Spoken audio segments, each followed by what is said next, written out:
world where crushing debt keeps you trapped, where living paycheck to paycheck has become your new normal, and where the dream of retirement seems impossibly out of reach, there's hope. Join financial evangelist Ralph E. Stepp Jr., a man who's walked through the fire of financial failure and emerged stronger on the other side. Welcome to Ask Ralph, the show where real-world experience meets biblical truth to break the bondage of financial despair. Get ready to take control of your money, break free from the financial stress, and align your resources with God's purpose for your life. This is Ask Ralph with Ralph E. Stepp Jr. Welcome everybody on the show. Today we're going to answer some quick questions. Are you struggling to decide if the 30% rule for housing costs still applies today? Or perhaps you found some savings bonds and you need to understand the taxes involved. And are you looking for the best high yield savings account to maximize your returns? Well, today on the Ask Ralph show, we're going to get into these crucial questions that can make a significant difference in your financial journey. So stick around to find out how to navigate these complex financial situations with confidence and faith. Well, let me grab here and welcome Craig Van Slyke to the show. Craig, thanks for joining us again today. You are most welcome. It's good to see you again. Craig is going to tell us ahead of time. Craig is down in Louisiana and he is experiencing some weather today. So he's going to be with us. We're going to keep our fingers crossed, right, Craig? Yep, hopefully, yep. So let me tell you about Craig here. Craig, if you're interested in his podcast, you can go to aigoestocollege.com. That's where you can reach Craig. Well, I thought we would start today with our Bible verse. So let me get right to that. And our Bible verse today comes to us from the book of Luke, chapter 16, verses 10 and 11. It says this, and I thought this was great for today's show. Whoever can be trusted with very little can also be trusted with much. And whoever is dishonest with very little will also be dishonest with much.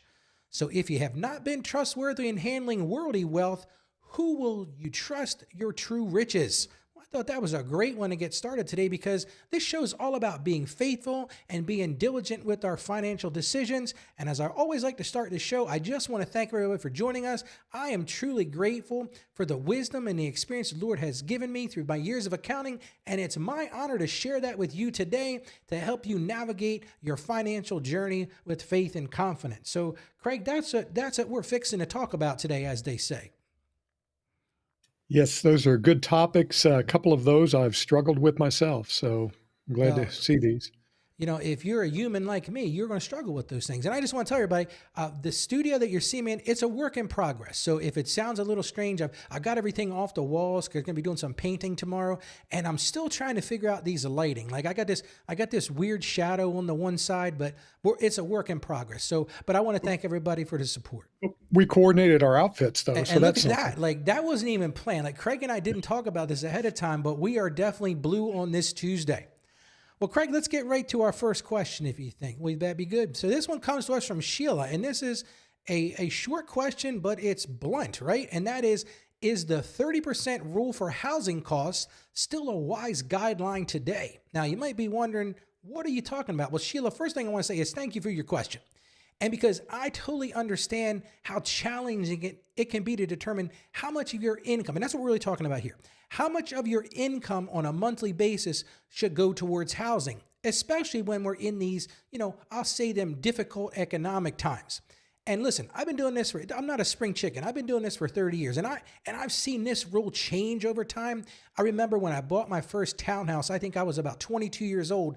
And I remember meeting with the mortgage officer and the mortgage broker and the real estate agent. And they said, well, you got to really watch because that front ratio, as they call it, needs to be no more than 29%. But I want to break that down today. So let's talk all about that. So I remember I worked with a client named Linda several years back, and Linda lived, and this is one of the things I'm going to talk about today when I answer this question. This is it depends kind of question because it depends where you live. Now, this particular client I worked with, Linda, she lived in an urban area, which was a high cost area. So to think that she was going to get housing costs at 30% or below was really a tough situation. So we had to use what I call a more flexible approach and that's really what I want to talk about here for a minute. You've got to look at your overall financial goals. You got to look at your overall debt burden. And then you also have to think about future projections for your income. Those are the things you want to factor in. So, like I said, the things you really want to focus in on is that geographic, what I call geographic variability, because it depends where you live. You could be living in a city where, for example, Craig, and I think you probably understand where I'm going with this one. If you live in New York City, the cost of living there is a great deal higher than where I'm at. And I'm just about 2 hours south of the city out here in Middletown, Delaware. But it depends where you live. And if you live in a high cost area, that 30% is going to be pretty tough. It also depends on your income level. If you've got a higher, a more stable level of income, then you might feel more comfortable exceeding that 30% without worrying about the financial impact of that. But now, if you're one of these people that has very variable income, I just had a rhyme there almost, very variable. We'll use that one again later. But if you have variable income, let's say you're in the sales trade or your income seems to go up and down, that's when you might want to stick a little hard and fast to that 30% rule. But in my professional opinion, I'm sorry, go ahead, Craig. You had a comment. Sorry to interrupt. So 30%, is that 30% of what you take home, or is that 30% of your salary? So that's 30% of your gross income. So that would be the starting point. Yeah, because listen, and it depends on your taxes as well, Craig. That's what you're alluding to there. That's a very valid point. But no, what I'm talking about there is this is the traditional, what the mortgage brokers would call like that front ratio. The sage advice was your front ratio can be no more than 29%. What am I talking about there?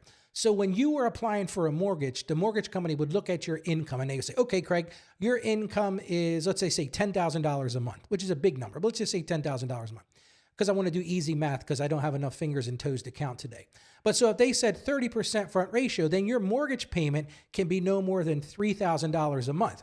And then they have what's called the back ratio. The back ratio is what we add your mortgage payment in and your car loans, any personal loans, any other debt you have. And that one generally was about 42%. So you had sort of these goalposts, for lack of a better term. You had this 30 or 29%, they used to call it, 30% or 42% on the other side. But again, it really depends on your situation. And why this is an issue is as we're seeing the cost of housing go up, as we're seeing the cost of borrowing for housing go up, those ratios are getting pushed a little bit. So you've really got to take a look and say, okay, what is your overall financial position? If you're just starting out, I think it's really dangerous to go over that 30% because you can find yourself in a world of problems. I look back to 2008, for example, Craig. I don't know what it was like where you're at down in Louisiana, but around here in 2008, I mean, you could get a mortgage loan if you had a pulse. I mean, that was all it was. Is sign here and you got a mortgage loan. And the ratios were out the door. They didn't care. It was what was called stated income. So you could say, I hereby state my income is this. And that was what the mortgage company went by. Go ahead, Craig. You had a comment. Less charitable, they were called liar's loans. Well, yeah, I mean, I think that's a good way of looking at it. But what it did, and I'm worried about, we're going down this same path right now. What it did was it put people on, my grandmother used to say, it put them in the poorhouse.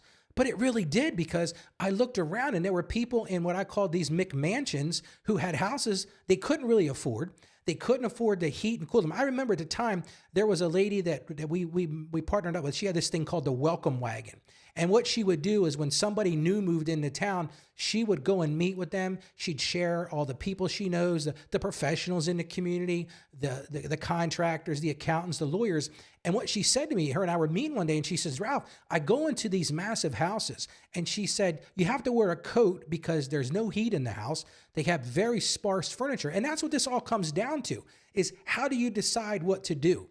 So I'm going to give some, so my big overall takeaway, I probably didn't get to this yet, but my big takeaway is this: it depends. You've got to look at your personal situation.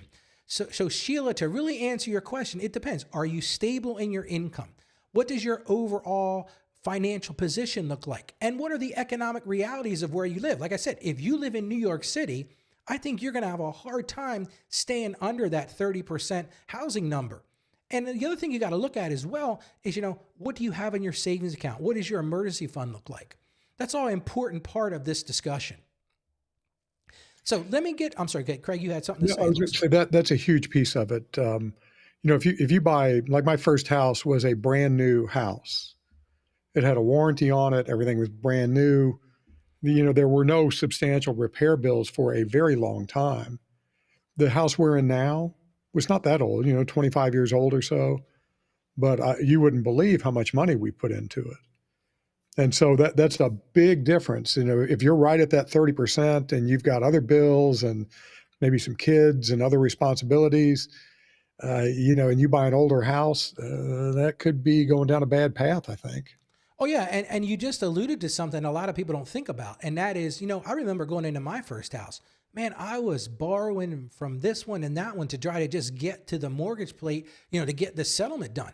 And I remember it wasn't a week or two after I went to settlement. And like I said, I'm like 22 at the time. My air conditioner died. I mean, it's the middle of July. And I mentioned this on the show a couple of weeks ago. And I said to the guy, I said, okay, well, how much is that going to be? He's like, $5,000. Like, where am I going to find $5,000? So Craig, I completely agree with you. So if you're already pushing it, then look for those home warranties. Make sure you've got a little bit of emergency savings, because that can get you in trouble in a hurry, as they say. Right. Well, the other thing, there's a psychological aspect to this as well. I've mentioned my older brother, who's very shrewd financially, before on the show. But back when I was in my 20s, I thought about buying a condo. I was living in Atlanta, and I could afford it. But he said, man, you're going to grow to hate that condo because you're going to have no money to do anything else. And I was in Atlanta in the 1980s, which was a very fun place for a 20-year-old to be. I can only imagine. Yeah, and fortunately, I was smart enough to listen to him, and so I didn't buy the condo. But even if you can afford it, if you're not willing to give up other things, your social life, your travel, whatever, or if you're really the type who's going to be nervous about being right at the edge financially, you might want to think twice. A house is a wonderful investment, but not if it makes you crazy. And I think you allude to a very big part to that. And that is two things. Number one is there is that emotion to it. You go and visit the houses with the realtor, and you're like, oh, I got to have this. You can picture the this, and you can picture the family and all this kind of stuff. But the economic reality is what you're getting to, Craig, is, yeah, but what is the sacrifice you're going to make? Are you not going to be able to eat out? Are you not going to be able to travel? Are you not going to be able to furnish it? All those things have to come into that. So that's where, when I talk about sort of the questions I would work through is, how does your current housing cost compare to that 30% rule? And what adjustments can you make based on your financial situation? Again, it depends. It depends on what you bring to the table. You also have to look at your long-term, your short-term goals, and how does that housing fit into it? Because like you said, Craig, had you bought that condo, you would have been scrimping and saving to make it work, and you wouldn't have been able to enjoy what we call the acumen of life. What else would you be able to do? Because I'm just looking at our shirts, Craig, and I think they are absolutely identical. And They're close. They're close. It's hilarious. It's a distraction, but I'm just being. But you've hit on something else that's really important that actually I lived through. So the company I was working for went under, and I was able to start a business in Orlando, move to Orlando and start a small business. Well, if I owned that condo, after just a couple of years, you're going to take a bath on that thing. And so you really give up a lot of flexibility. Now, if you're stable, you're going to stay in the area. There's no question about that. It's a different calculus. But if you're still trying to figure out where you want to settle, or you like to move around, a house can be a pretty big albatross around your neck. Absolutely. And you don't know what the future holds. And that's where, if you're going into it, you're maxing out that loan, and then something happens. Like you said, you get downsized.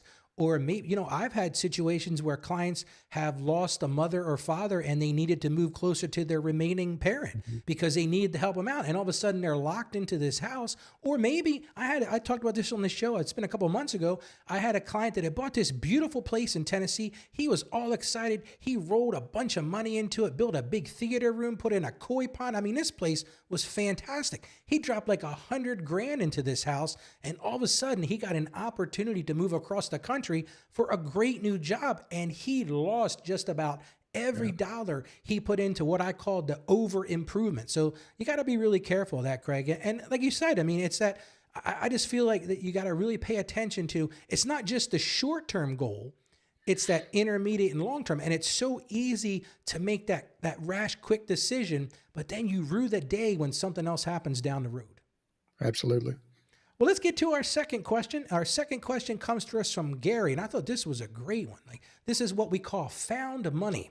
So Gary writes this. He said, I've found 12 EE savings bonds, each originally valued at $5,000 after cleaning out my deceased dad's house. So Gary, first thing I want to say, we are very sorry about the loss of your dad.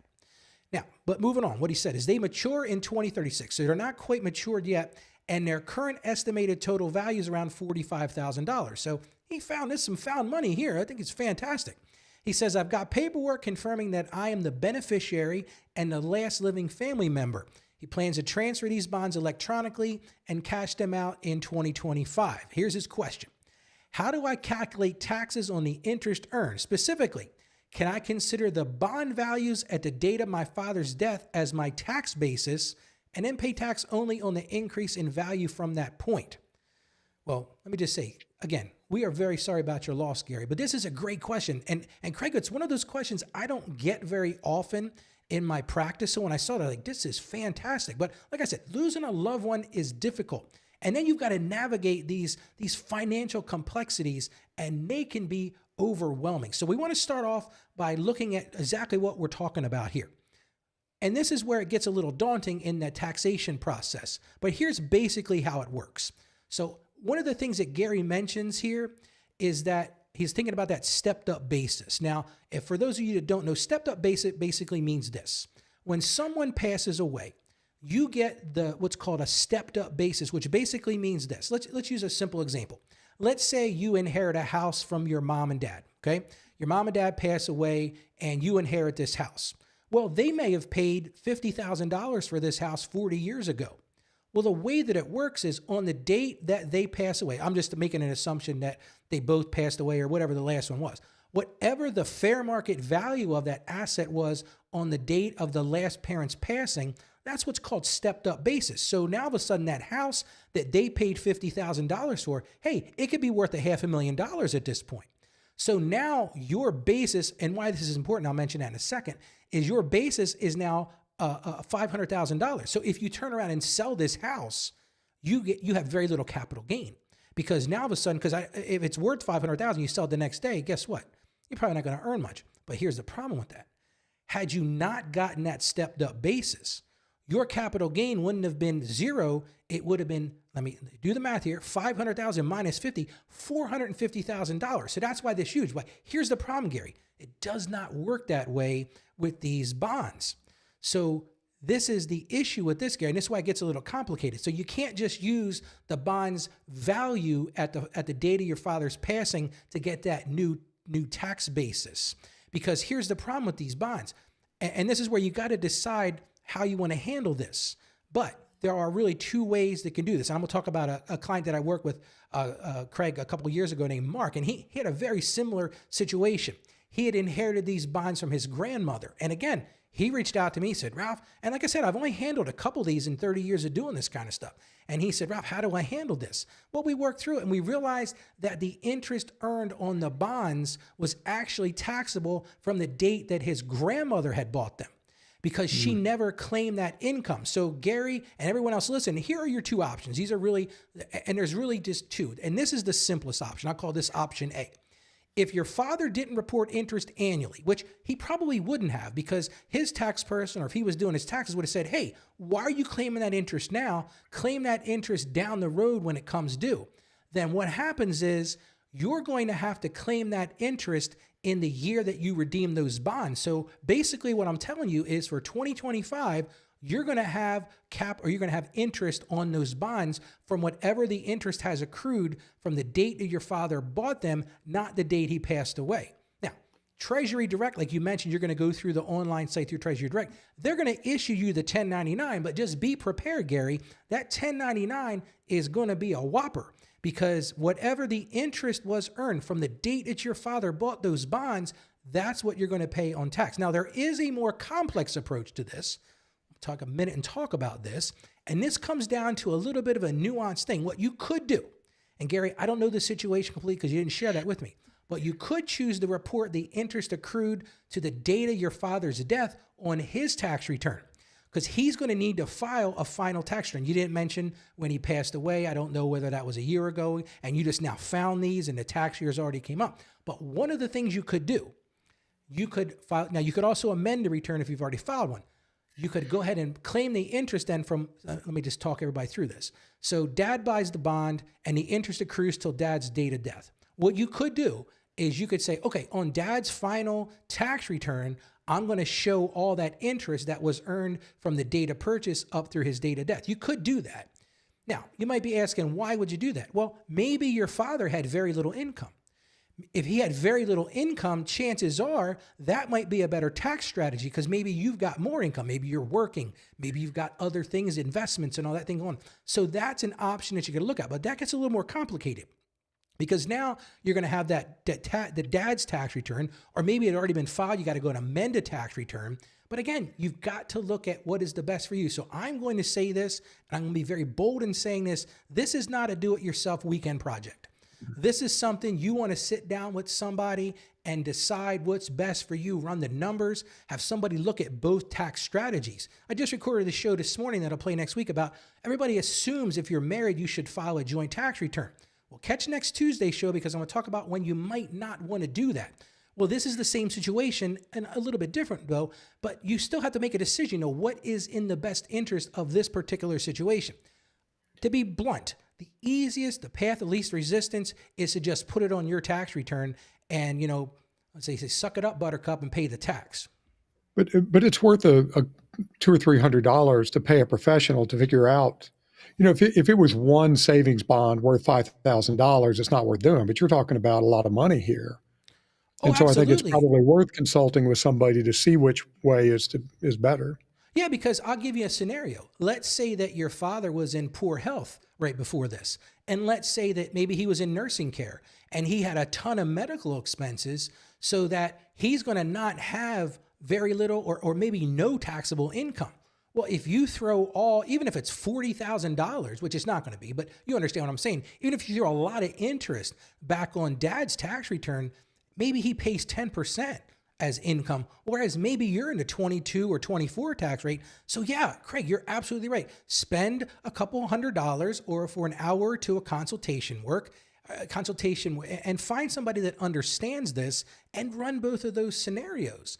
Absolutely. And the other thing you got to do is maybe look at your dad's tax return because maybe he'd been planning this and he was claiming that interest every year. That's a possibility, but you're going to have to go find those things. So that's really what the key is to this. So if I'm going to ask the big questions, Gary, here's the takeaways from this. Have you confirmed whether your father reported the interest on these bonds annually? He probably didn't, if I had to guess. I don't know the complete situation, but that would be sort of outside the usualness. And then you're going to make a decision. Go, like Craig and I said, go talk to somebody and find out what is the best tax strategy for your particular situation. And then just make sure you report it correctly on your tax return.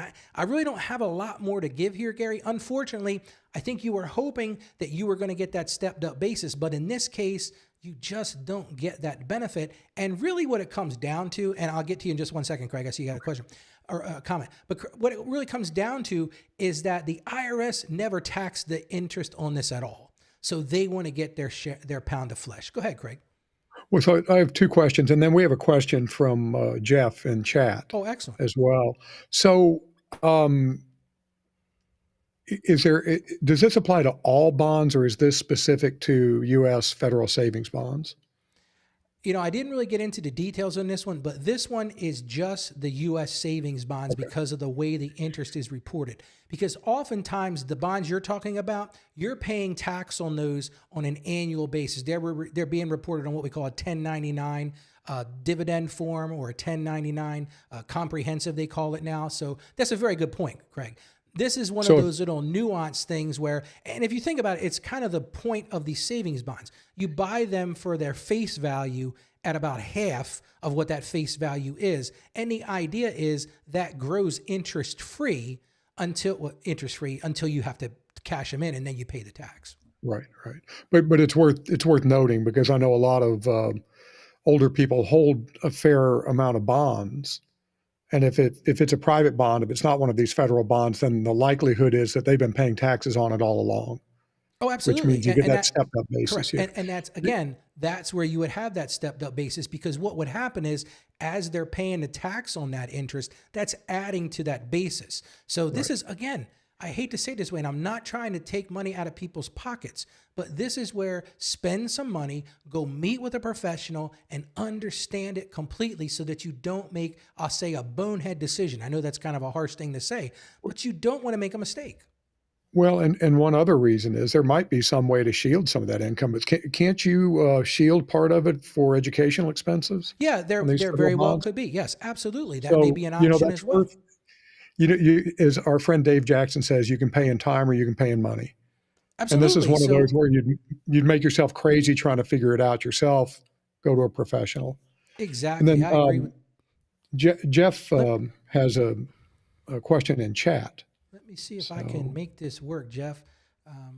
Jeff, here we go. We're gonna make it fit in here. Okay, so Jeff says, what would you do when you're okay, what should you do when you're close to paying off your home? What should you do with the new income? Save it, reinvest back in the house? Would love to know. Well, here's my answer to that, Jeff. And I'm going to say it depends. So, and I'm not being a smart aleck and saying that way, but here's my thought. And Craig, I want you to chime in as well.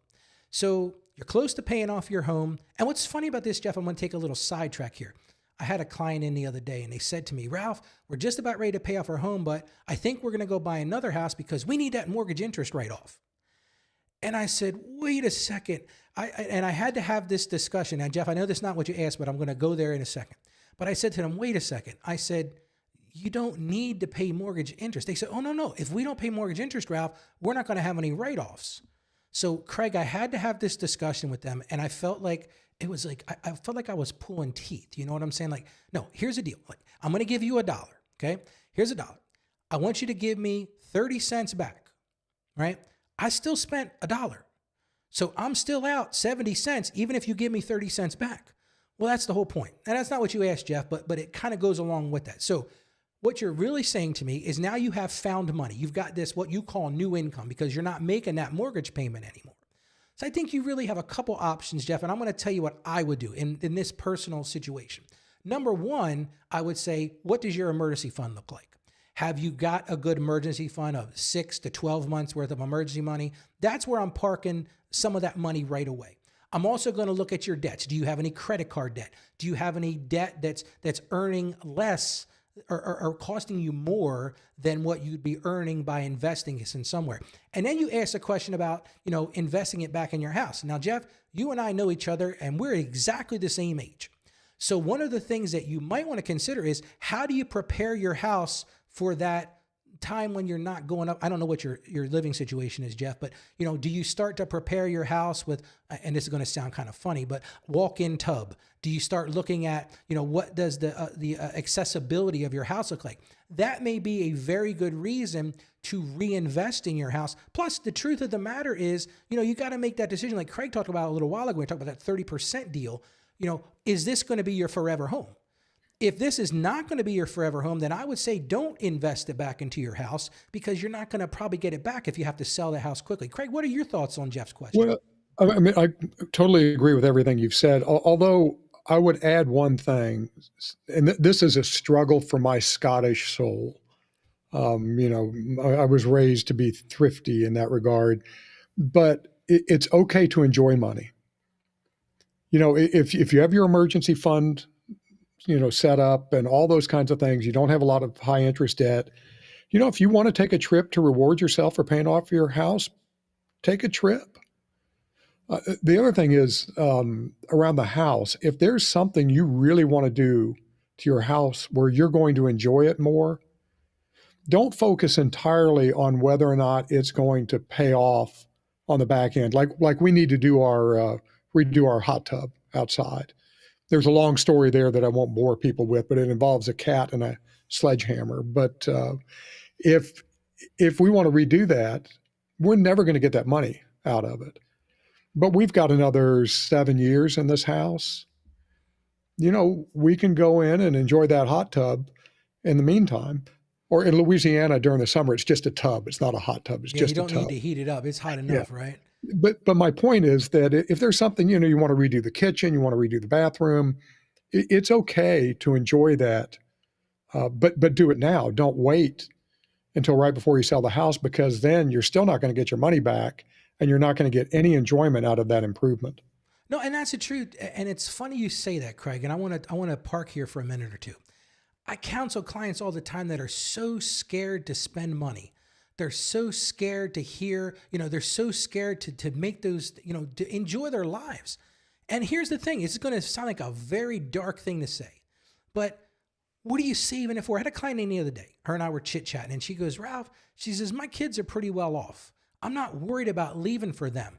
She says, do I need to make sure that I'm leaving this nest egg for them? I looked her square in the eyes. I said, Craig, no, go enjoy yourself. So she says to me, she says, this is great. She goes, in fact, she says, we've already started to do that. They're going on a 2-week safari. And she's like, this is like the trip of our life. And we're going to spend a lot of money on it, Ralph. But she says, look, she says, this is what I want to do. We're able to do it now. They're both retired. They have the capacity. They have the physical ability to do it. And Craig, you nailed it. Because what are you going to do? You're going to put it on, park it somewhere, and then your kids or your grandkids are probably going to squander it away. I know that's a dark thing to say, but it's just true. Enjoy your life. And I'm just going to mention what Jeff said, and then Jeff's got another point. He said, it sounds like I'm so old I need a walk-in tub. Hey, Jeff, let me just tell you, my friend. I got the walk-in shower, with the little ledge you can step over because, and then pre-chew on your food. I'm not even going there, Jeff. But Craig, I think Jeff's got a follow-up, and he wants to hear let me pull this in here. It says, I want to hear the cat and sledgehammer story. So Craig, you're on deck, my friend. We're going right to Craig. We have a little gray cat, Taz. That's one of those cats that just gets into mischief. And twice she got between the hot tub and the brick surrounding the hot tub. First time she was able to get out. Second time she wasn't. And I had finally had enough, so I grabbed a sledgehammer and broke the brick around the outside of the hot tub in order to get that little cat out. We were really afraid she was going to end up going into the pool, but or not be able to get out. So that's why we need a new hot tub. A combination of a little cat and my temper. That is a great. Hey, listen, I know how that temper goes, Craig. I totally get that. It wasn't really, to be honest, it wasn't temper. It was just I wasn't going to let that cat die inside that hot tub. No, I understand. That makes sense. Well, Jeff, hey, thanks so much for the question. We appreciate you being in the chat. Well, let's get to our third question. And for the opportunity to tell a critter story, I always enjoy those. No, I hear that. All right, so now we've got our final question, at least the question that was sent over ahead of time.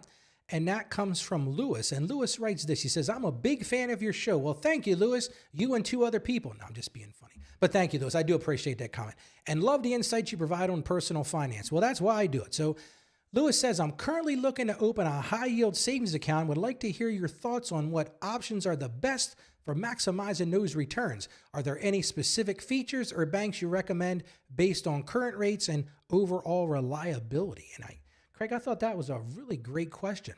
The thing I really like about that question is Lewis is starting to think beyond that simple savings account.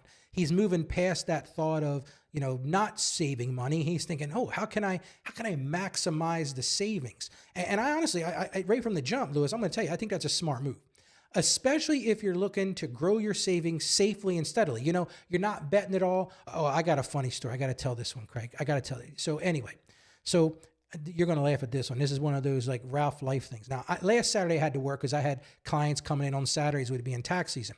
So my youngest son and my wife went to the local, down in Dover, Delaware, there's a Bally's casino. Well, that's not why they went, but they were having this chocolate festival. And at the chocolate festival was some of the original cast of Willy Wonka. Okay. So my son got to meet Mike TV. He got to meet Charlie Bucket. He got to meet, I can't remember one of the ladies that was in it. I can't think of her name. And then he got to meet Oompa Loompa. So you got to picture this for a second. I don't have the picture to show. My son is 6'7", okay? We call him Sasquatch. I mean, he's a big kid, full like ZZ Top beard. And I'm sitting at my desk, I'm meeting with a client, and up on my screen pops a picture of my 6'7" son and about a 4-foot tall Oompa Loompa. So anyway, that was hilarious. But why I tell this story, okay, so they're at this casino. My son had never been in a casino before. He's 23 years old. And he said, we went into the casino, Dad, because we wanted to walk around and take a look at things. And this is going to make sense here in a second, Lewis, if you're listening. So anyway, my wife and him walk up to the roulette table. And like I said, he never played before. My wife's lucky number is 7. So she says to my son, she says, his name is Gage. She says, Gage, look, whatever you do, I want you to put money on number 7. So my son, he's taken in by the bells and the sirens and the color, all the sounds and all this kind of stuff. So The guy spins the ball around. It's going around. My son had put his bets down. And guess what hit? 7. So my wife is jumping up and down. She's having a great time. And everybody's looking at her like, this lady's lost her mind. She looks down at the table. And guess what my son had forgotten to do? Put the bet down. He forgot to bet on 7. He bet on 8 and he bet on 12. Now, Lewis, I heard about this story afterwards, Craig, and I'm like, oh man. So the pit boss says to my wife, I bet your son's walking home today, isn't he? Well, you did avoid the whole thing of whether or not he was going to have to split the money with her. So yeah, that I didn't go there because I wasn't sure what was going on between, mom and son in that regard. But it was really funny. But it was cool. They got to meet the original cast members of Willy Wonka. And I apologize, I can't think of the lady's name. Anyway, it was really kind of cool. But what's interesting to me is, and the reason I tell this story is, you could go and as Lewis, this is the whole point of this. You could go and put all that money on black. You could put all that money on 7, but Lewis, you're making a better choice. And the reason I went there is you've decided that you want something that is safe. If you're gonna put money in a savings account, it's safe. That's the whole point of that. So asking a big picture question, I'm a big fan of credit unions. That's just, I used to run a credit union and that's my bias. But to be blunt with you, there are some great banks out there that do it, but you just want to pay attention to, what the savings account is. You want to pay attention to, what are the competitive rates. And the thing is, like you said, I mean, also, by the way, you want to look at this too. And Craig and I actually, we had a discussion about this many months ago. I don't know if you remember, Craig. You were talking about moving from bank to bank and the incentives. Right. So be careful of that too, because sometimes they'll have an incentive rate that all of a sudden after 3 or 4 months, well, that rate is gone. So also take a look if there are any monthly maintenance fees or if there's a minimum balance requirement. All those things make a big difference. There's a big one that got me. So we have a local bank here that I really like a lot, and they were paying 7% on the checking account up to $30,000. That's a big return. Yeah, it is. It is. And they have a little bit lesser, like 4 or 5% on a savings account. Well, you have to have so many debit card transactions in the month. I think you may have to have a direct deposit, but I had that already. Anyway, I'm not a huge debit card guy. I like the protections of a credit card. You and me both, my friend. So I'm keeping track of these. And then one month we don't get our interest. So I call up the bank, what's going on? Let me check into it. Well, they had a $10 minimum transaction fee for the debit card transaction account, and I was one short. Wow. And it cost me, what is it, $75, $80, something like that. But really pay attention to that. They often have debit card transaction requirements and direct deposit requirements, in addition to, the teaser rates and that sort of thing. So you really have to watch out for all of those. Yeah, and you have to be going in with eyes wide open. The whole point of that, the bank is trying to get your business. They're trying to get your checking business. They're trying to get your credit card business. They're trying to get all those things. So it might look great from the outside. Oh, like you said, it's a 7% rate. Who's paying 7% on a checking account?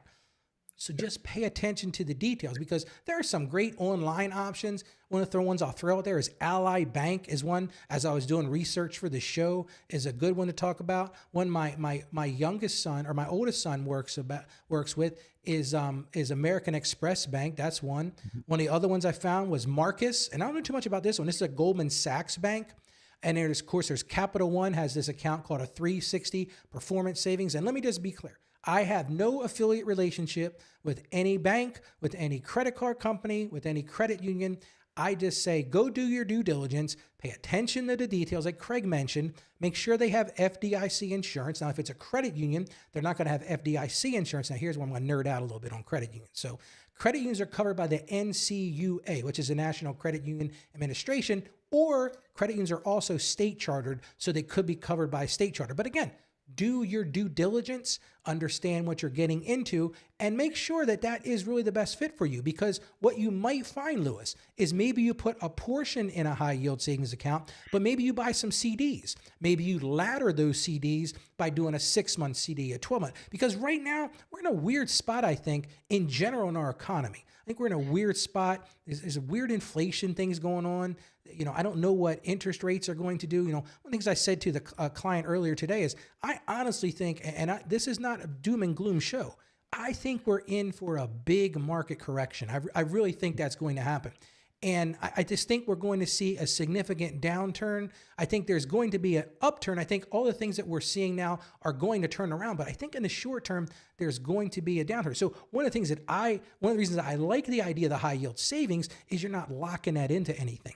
You're going to be able to be flexible with your money. Because right now, I think liquidity, what I mean by liquidity is being able to access it and move it around. You're not locking it in the stock market. You're not locking it into a bond. You're not locking it into a CD. Craig, did you have thoughts on that as well?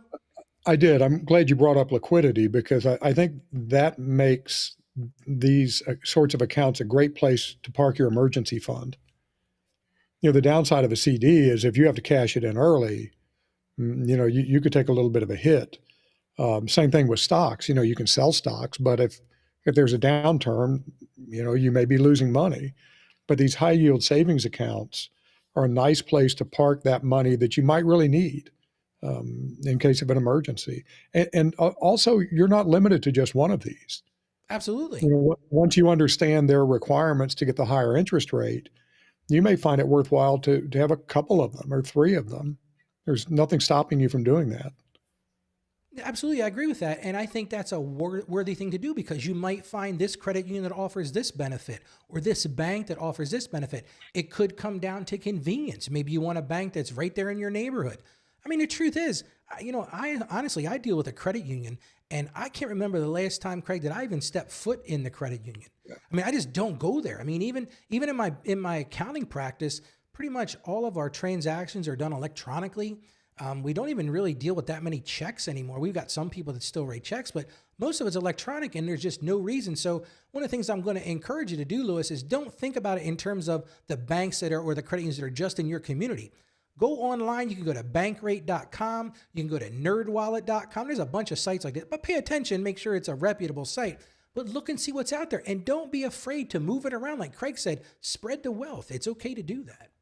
Well, and you can even go so far as if you're married, you and your wife can set up separate accounts and you can, you're playing within the rules, so I don't think it's really double dipping, but Tracy and I could have both had $30,000 accounts in this bank.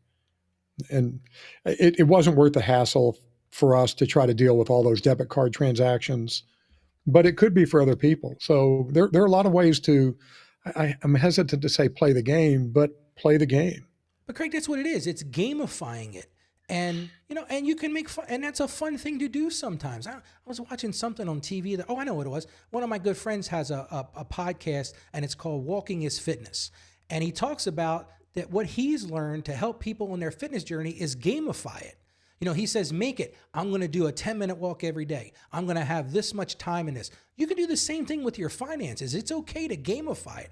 As long as you're aware that it's not, you're not throwing the dice and saying, what am I going to hit here? But you can gamify this and you can have a great deal, I won't say fun, but for if you're a nerd like me and you like to look at investments and all that, it can be a great deal of fun to try to figure out, like you said, you and your wife, Tracy, could have done something where you put a little bit here, a little bit there. You both could have benefited from it. It reminds me of one of those offers, like when you go out to the grocery store or something and it's like, if you spend this much money, you get this much back. Well, so my wife and I get 2 separate carts and, she goes first, I go second, and we're doubling the bonus. Hey, you know what? I think that's a reasonable thing to do. Why not?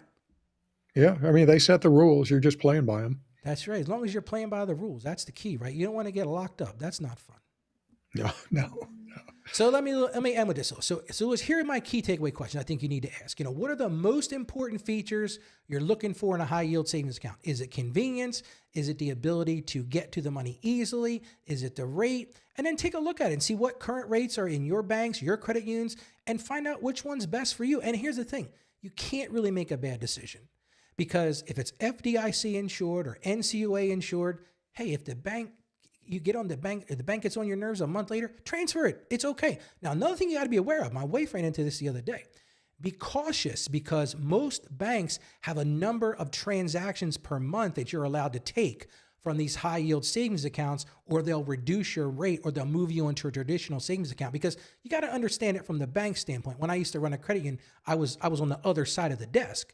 We wanted to be able to lock that money up because we're lending it out on the other side. We might be doing a 5-year car loan or a 4-year boat loan or a home loan even. So we're trying to lock that money in. So it's a little bit of a game, but pretty much if you just want to say, hey, this doesn't work for me, you can move it to somewhere else and just, and be willing to, the other thing I'm going to say here, Craig, is don't just set it and forget it. Because it's real easy to go into that mentality and want to set it, but then you don't realize all of a sudden that this bank's offering, a 0.5% more. Well, if you've got a lot of money, 0.5% is a lot of bucks. So pay attention to what's going on. And those rates can change. Apple Savings has dropped their rates 2 or 3 times in the last month or so. Also, watch fees. So you need to make sure that you're not going into something that's got fees that more than offset the interest rate. I think most of them are low fee, but you just need to be careful of that. It's interesting you brought that up, and I didn't have it planned to talk about on the show today, Craig, but I had a client in, it's probably a week ago, and they were raving about how they love this credit card. They get all this cash back, and they get all these bonuses and all this kind of stuff. And I said, that's great. I said, but I looked at your financials, and you're carrying a balance with them. He's like, of course I am, because they give me all these bonuses. I said, okay, let's do a simple math equation. And when I looked at the numbers, Craig, I wanted to cry, because yes, they were getting the no annual fee, and they were getting the this perk and the that perk. But I looked at it, they paid like $4,000 in interest on this credit card over the past year. And what did they get in perks? I think a whopping $1,500. And I looked across the desk and I said, this is going to sound terrible. I said, but you guys don't realize you're losing money. And it's so many people lose sight of that. So that's why I think it's so important what you said, Craig, because it's real easy to go into it with the mentality of, oh, this is a great rate. This is fantastic. But then they're eating you alive with fees. Like Craig said, if you're not getting those debit transactions that they want you to get, hey, all of a sudden you've got a big problem and you're not really getting the, we'll call bang for your buck that you thought you were going to get. Right. Absolutely. Well, Craig, I think that's about it for today. That's the questions that I had. Anybody have any other questions in the chat? I'm happy to answer them. I just want to let everybody know one of the things that I do is I do write a blog post, and I've got a button. Here we go. So if you're interested in our blog post, every time I do a show, we have a blog. You can get to that by going to AskRalphPodcast.com/blog. I do a daily show. It's both on audio and video, and I write a blog every day. The other thing I'm going to ask you to do, if you would consider it, is support the show. You can go to AskRalphPodcast.com/support. Right now, we're working with a company called Buy Me a Coffee. Now, listen, I don't even drink coffee, so you're not going to give me a coffee, but it's a way to support the show. And you might say, Ralph, why do we want to support the show? Well, this is the reason you want to support the show. So we can reach more people, so we can be on more platforms, so that we can help other people who are trying to master their finances with that faith perspective. So that is really why we do that. So Craig, I just want to thank you again for joining me on the show today. Craig has been a great partner for hearing me. He makes me think of stuff that I hadn't thought of, and now we're even matching. So I guess now we're going to coordinate every week, Craig, and we're going to say, okay, we do them red shirt today. So, but now it might be a game. See, we might gamify this. There you go. We may be able to do that, I think. So Craig, we got a couple extra minutes. Craig, what's going on with AI Goes to College? Any big things going on your podcast? Yeah, we're working towards a big project, maybe early summer, to try to help faculty better figure out how to deal with AI. It's rolling along. Things are changing all the time. OpenAI's deep research was the latest big one. And it's pretty amazing. Pretty amazing. I produced about a 30-page document in about 15 minutes today. And I want to tell you, just because AI Goes to College, you would think that Craig's podcast is only for higher education. It's not. I'd love it to learn about the new things with AI because, listen, folks, this is where we're going. AI is a reality in our world. And I think it's great that Craig and his co-host really deep get into that because it's a reality. And you're going to be surrounded by this. And if you understand what's coming at you, understand the nuances of that, It is very beneficial. So I'm gonna encourage you to go check out Craig. I'm gonna put his information right there on the screen. It's aigoestocollege.com because it is a fantastic podcast. Well, before I close today, I just want to say this. I want to thank everybody for joining me. It's been great having you. And if you feel like you're overwhelmed, if you feel like you need some help with your finances, you can reach out to me. You just go to askralph.com. When you get there, you'll see a button at the top that says book a call with me, and I would love to help you. So as we close out today, again, Craig, thank you so much for joining me. And everybody, I hope you have a great day, and make sure you tell everybody about our live show every week at 1 p.m. Eastern time, and the daily show, you can catch that at askralph.com. So goodbye, everybody, and have a great day. Thanks. Thank you for joining us on the Ask Ralph Show. And with a simple click to subscribe, we'll invite you back to our next episode. And remember, financial issues don't have to be complicated. Just ask Ralph. The information contained in this episode of Ask Ralph is based on data available as of the date of its release. Saggio Accounting Plus and Ask Ralph Media, Inc. is under no obligation to update this content if changes occur. Applying this information to your specific situation requires careful consideration of all facts and circumstances, and any information provided is not to be considered as financial, tax, or legal advice. Please consult your tax advisor or attorney before acting on any material covered.